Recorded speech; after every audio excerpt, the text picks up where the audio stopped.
There are two main divisions within meiosis. These are known as meiosis I and meiosis II. Meiosis I begins with prophase I. During this stage, chromosomes begin to condense. Next, synapsis occurs. This is when chromosomes begin to align gene by gene. They are then bound together by a zipper-like structure called the synaptonemal complex. These homologous chromosomes, when paired together, form a tetrad. Once this occurs, a process known as crossover takes place, when non-sister chromatids exchange DNA segments at locations known as the chiasmatic. After prophase I comes metaphase I. At this stage, the tetrads line up at the metaphase plate with one chromosome facing each pole. Microtubules then extend from each pole and attach to the kinetochore of one chromosome of each tetrad. Anaphase I is the stage in which the pairs of homologous chromosomes separate. They are pulled to the opposite poles guided by the spindle apparatus. Note that at this point, the sister chromatids of each chromosome stay connected at the centromere, moving as a single unit to each pole.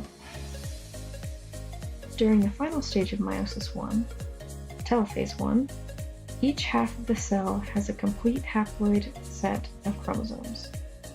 Cytokinesis, which usually occurs simultaneously, forms two haploid daughter cells by creating the cleavage furrow in animal cells or the cell plate in plant cells. After meiosis I, daughter cells undergo meiosis II, which begins with prophase II. In this phase, a spindle apparatus forms. Then metaphase II begins. Sister chromatids are arranged at the metaphase plate. Then the kinetochores of the sister chromatids attach to microtubules extending from the opposite poles. In anaphase II, the sister chromatids separate.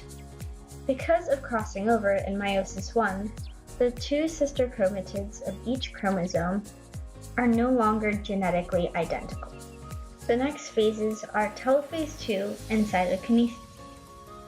In telophase II, the chromosomes arrive at the opposite poles of the cell. The nuclei begin to form, and the chromosomes start to decondense. Simultaneously, cytokinesis separates the cytoplasm. At the end of meiosis, there should be 4 daughter cells, each with a haploid set of unreplicated chromosomes. Each daughter cell is genetically distinct from the others and from the parent cell. Things to remember.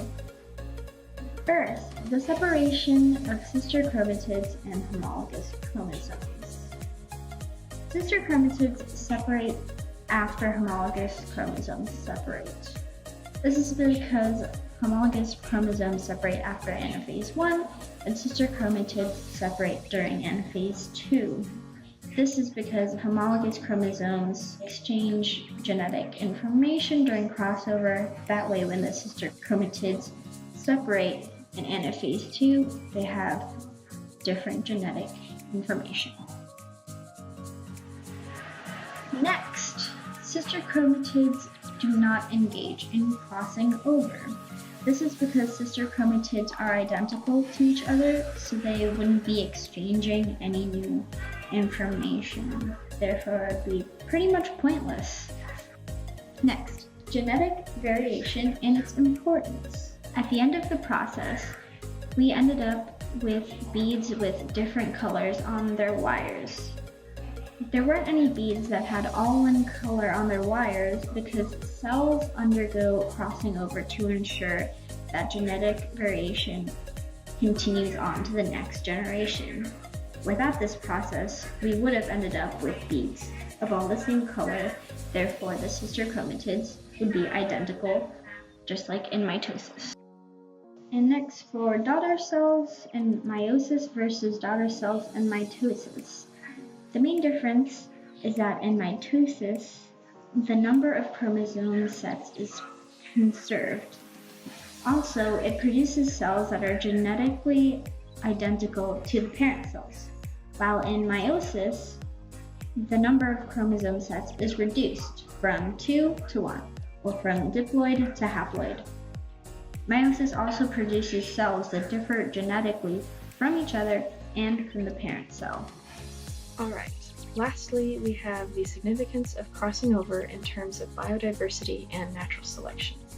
Crossing over itself produces recombinant chromosomes, and these are chromosomes which combine DNA that is inherited from each parent. It begins very early in prophase 1 as the homologous chromosomes pair up gene by gene. Then, homologous portions of the two non-sister chromatids trade places, and this contributes to genetic variation by combining DNA from the two parents into a single chromosome that is passed on to the offspring. Now, this is important to evolution in the sense that natural selection results in the accumulation of genetic variations favored by the environment. So, without crossing over, there is no difference between the parent and the offspring's cells. The genetic variation created by crossing over is what really gives rise to evolution. Without genetic variation between the generations, there's no change over time, there's no progress. So crossing over is extremely essential to the evolutionary process. This has been a video detailing the 2 stages of meiosis. Thanks for watching!